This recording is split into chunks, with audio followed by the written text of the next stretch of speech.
What's going on, Paisanos? V here, and Konami spoiled the Battles of Legends Armageddon set. And in this video, I'll show it to you guys. If you're like me, guys, you've been checking out the premiere of Konami's official release of the dual download Battles of Legends Armageddon video on their YouTube channel. They got rid of the live stream for the premiere, and they got rid of the comments for the premiere. They got rid of the like and dislike ratio for the premiere because Konami wants openness and love and want to get you excited about a set, even though they don't have session events for it. And yeah. This is horrible. This is what Konami does on the YouTube channel all the time, by the way. This is not unique to Konami dropping a video for us, and we're like, oh, let's talk about it. Can't talk about it. Can't talk about it. Like it is like disabled. All right, let's watch it. To be honest with you, I was going to, and I still might do a live stream in which I was going over all these cards, and we're talking about the cards and seeing what they got. But to be honest with you, we don't really necessarily need to go really in depth about the set because we have the whole set spoiled. In fact, it's right here. Boom. The entire set is spoiled. And I just want to thank Konami's my source. Now, I can't release my source, but it's the Yu-Gi-Oh card database. It was dropped on the Yu-Gi-Oh card database. Thank you, Konami. You have shown us all throughout this entire pandemic that you are the best leaker. Nobody best leaker besides me best leaker has Konami. Remember when they got rid of when they got rid of another company because they were leaking Yu-Gi-Oh cards early? Well, Konami, good thing you got them. Now do the ban list. Okay, so we're gonna do in this video, we're gonna go over the cards in Battles of Legends, and we're gonna look at the market and see if there's any kind of correlation to the value, the prices. Is the set worth buying? Is the set not worth buying? Spoiler alert, I'm not a big fan of buying sealed product. I made a video about it not too long ago. I told you guys, I think buying sealed product is just, it's dead, it's done. The old days of buying a couple of booster boxes and actually getting profit, for the most part, those days are long and gone. I mean, yeah, you could have did it with the recent set, the Toon Chaos, sure, but those boxes quickly got bought out. They were cleaning up the market, and now we're waiting for a re-release that set coming up in August. So looking at Battles of Legends, I don't see this set being a huge money set, and I could be wrong, but this is one of those sets you just go ahead and you buy the singles in. There's no reason to go ahead and buy sealed because the amount of reprints in the set is kind of silly. Like number 39 Utopia. Hey, who plays Yu-Gi-Oh and does not have a number 39 Utopia? I mean, this card was reprinted all over the place. I mean, literally all over the place. And then you have the Duel Terminal 7 version being the highest valued version with a current $14 market price. The value of this card is roughly around $22. It quickly goes up to 27, by the way, for this card. This is the highest version of Utopia. We do not need a reprint of the Ultra Rare. In case you want to know why we don't need it, just in case, because we have an Ultra Rare reprint of Utopia. We have it all over. Hold on a second. So go over here, Ultra Rare. We have all four of them. Bing, bing, bing. We got Utopia Double. The Star Deck XYZ came out Ultra Rare. The Star Deck XYZ Symphony came out Ultra Rare. And if you want an alternate R, I got you, bro. The Dual Power came out Ultra Rare. So, re-releasing Utopia again, I don't get it. Okay, so I'm hoping Konami is trolling all of us. And in a couple of hours, when they do the premiere, they actually go, we're trolling you boys. Here's a good set. Because, like I said, it's just kind of silly seeing Utopia in there. I mean, you got some archetype-specific stuff like that. The Fossil Wars is going to be in here. Numeron's going to be in here. The appliances are going to actually debut in this set, which is kind of cool. But for the most part, even though these are great debut archetypes, they're not... I mean, once again, maybe I'm wrong, but I don't see the value in these. I don't see the big money cards in these. I think the best cards are the cards that you spoiled to us forever ago, which were the Show and Jump cards, like Trishula, Dragon of Icy Imprisonment, which actually has a relatively high value. I mean, look at Trishula, Dragon of Icy Imprisonment, the Show and Jump magazine promo version, $25 market price. Besides the $20 listings, it's actually about $26 to $27 for this card. So this is actually a really good reprint. There's other ones as well. Judgment Dragon of the Heaven, Dark Arm, the Dragon of Annihilation, and then of course you got Chaos Emperor, the Dragon of Armageddon. And this is actually a really good release, because before this card was here, it was money, a lot of money. So once again, looking at the Chaos Dragon, the Dragon of Armageddon, which is right here. This card isn't showing a promo card, but it actually shows the meta play. With a current $700 market price, roughly almost near $8, it's almost near $1,000 for this card. And if you want the ultra rare, it's sold out. Look at it, boom, it's gone. And to see this being as the highest rarity version of Chaos Dragon, the Dragon Armageddon, and seeing it in here, I'm pretty sure this is gonna be an ultra rare set, an all ultra rare set. So once again, it is cool to see Chaos Dragon, Dragon Armageddon. By the single though, you don't need. And I really don't think you need more than one of those cards, to be honest with you, as well. Same with Traditional Dragon, Icy Imprisonment. This is a one of. And then you go into the next cards, and then you see Book of Moon. What? Book of Moon has had so many printings, it's downright insulting for Konami to re-release this. It's like so they were sitting there going, what do you want to do? I mean, we have 25 set listings of Book of Moon, including the most recent OTS pack Ultimate Rare, highest rarity version of Book of Moon. What do you want to do? I don't know. Throw Book of Moon in there. You also have Elemental Hero cards in there. And even E-Hero players are like, what are you doing, Konami? Like, Neos Alias has been reprinted all over the place. Shining Flame Wingman, Chaos Neo. These are cards hero players do not need. The only card I think that's kind of cool that's in here is Elemental Hero Escalado. This card, it's kind of cool to see this card getting a reprint. It did come out as a short common in the Star Pack 2013, as well as the Star Foil. They're both like $13, mind you. And then seeing the GX Manga promo, the original print version of this card, being around $22. It's cool that this is getting a reprint. This is a good reprint. And then we go back into what you doing, Konami, like Quackimero Dragon, or I think they meant to say Drago, because I don't think there's no Quackimero Dragon. But looking at Quackimero Drago, it's hard to find this card. We got Black Whirlwind in here, which is, once again, okay. Black Whirlwind has an ultra rare reprint though, Konami. So you're looking at Black Whirlwind all over the place. You got the Legend Collection 5Ds version of the ultra rare reprint with a $17 market price. I mean, it's about $16, $17, sure. I guess this is a decent reprint. I mean, it like this card came out common, but it did though. It definitely came out common in its original set, Raging Battle, which made the card relatively easy to pick up. So once again, I guess the ultra rare is decent.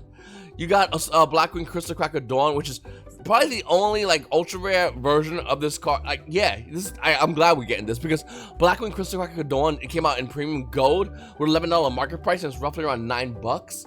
So I'm kind of glad we're getting this. But once again, this is something that, when looking at a set, if I was Konami, I gotta evaluate the set on multiple facets. How does it talk to collectors? How does it talk to casuals? How does it talk to competitive Yu-Gi-Oh players? And then I gotta fill in those needs. Especially if you're doing a reprint set, you have to fill in those needs properly. You gotta go, collectors, this is stuff for you, okay?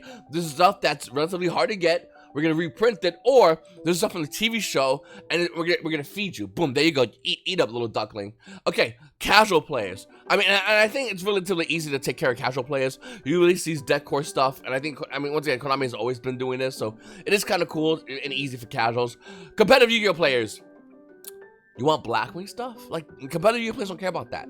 You want Element the Hero stuff? No. The only thing that speaks to competitive Yu-Gi-Oh players is the Chaos Emperor, the Dragon Armageddon, and that's not to every single competitive Yu-Gi-Oh player. Once again, this is Konami just not really feeding everyone properly. This is why I'm talking about these reprint sets.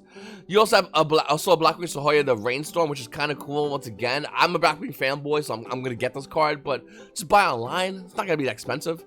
Brother Five Fist Lion Emperor is another card that was in here, and I mean, it's good to see this card in this set, I guess. But to be honest with you, like Brotherhood, Five Fists had Fistly Gadgets that they were in. It's not even that big of a deal. Lion Emperor over here coming out of Cosmo Blazer, it's currently already going down in value. It's roughly around $5 for the first version of the card. But no one's running to grab Brother Five Fists Lion Emperor. It's not happening. Up next, guys, what else we got here? I mean, once again, there's a bunch of reprints. We have Utopia the Lightning, which is actually, you know what, a relatively decent reprint that competitive players almost never use.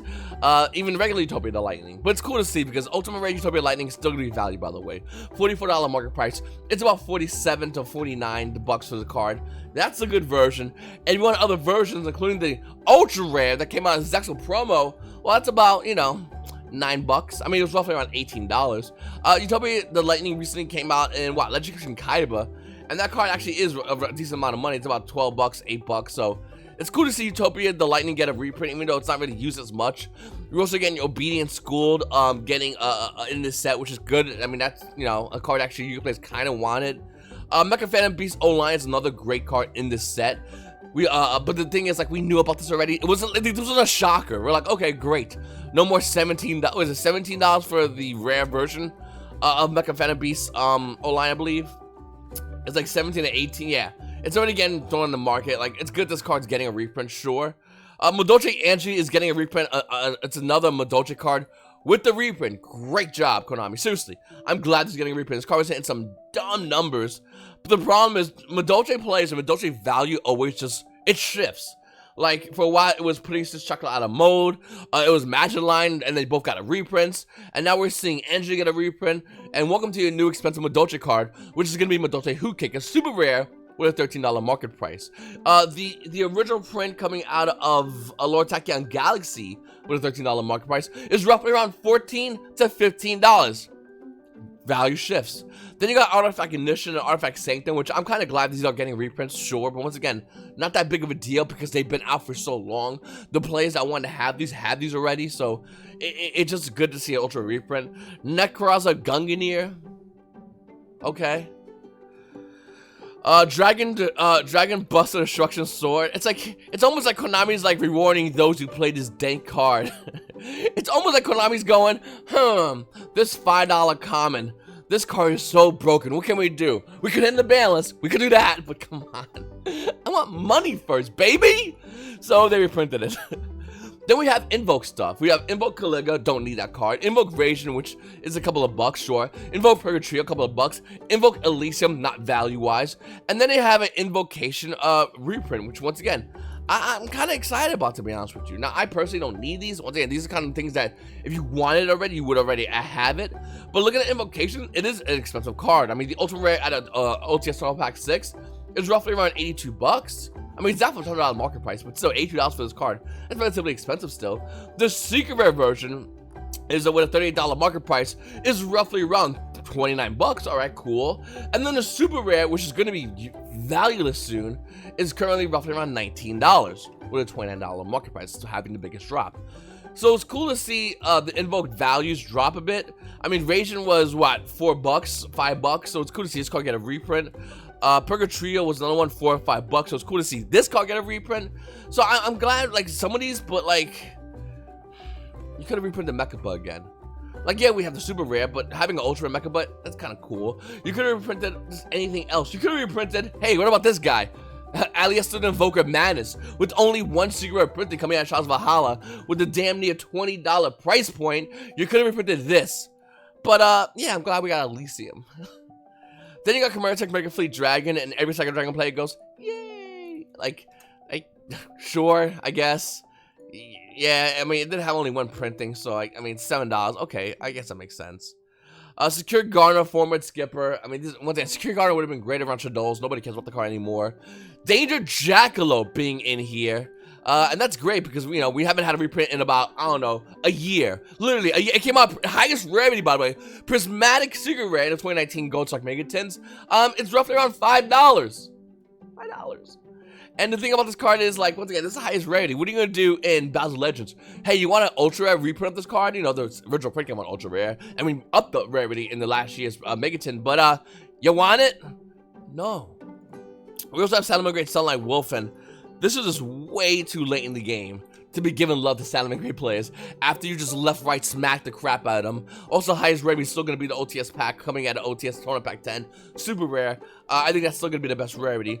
It's cool to see Salamangreat Gazelle get an Ultra Rare in here. Okay, there you go. Boom, Salamangreat players. You got an Ultra Rare Gazelle. You know Konami's going to ban you, right? Like, Konami's going to ban Salamangreat more Salamangreat cards because reasons. And then we have Topologic Zeraboros. If you guys don't know what Topologic Zeraboros is, let me show it to you. It's that. It came out of the Rocket Structure deck. It's the one that literally Yu-Gi-Oh! Players bought 3 of the Rocket Structure deck because they wanted to get this, and then looked at it and went, oh yeah, we have this already. Once again, it's one of those that makes no sense. We are finally getting a Crushed Sheep Ultra Rare reprint.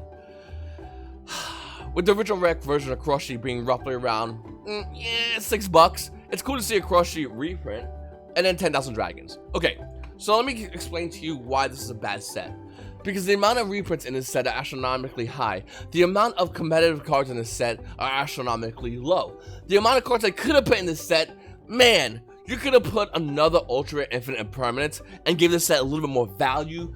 You could have put more good cards like Phantasme, Evenly Matched in this set. You're not looking at the reprints, you're not above reprinting a card at lower or even equal rarity. So seeing another Infinite Impermanence in this set, Ash Blossom Joy Spring, Evenly Matched, there's so many cards you could have put in this set, but you didn't, Konami. You didn't you?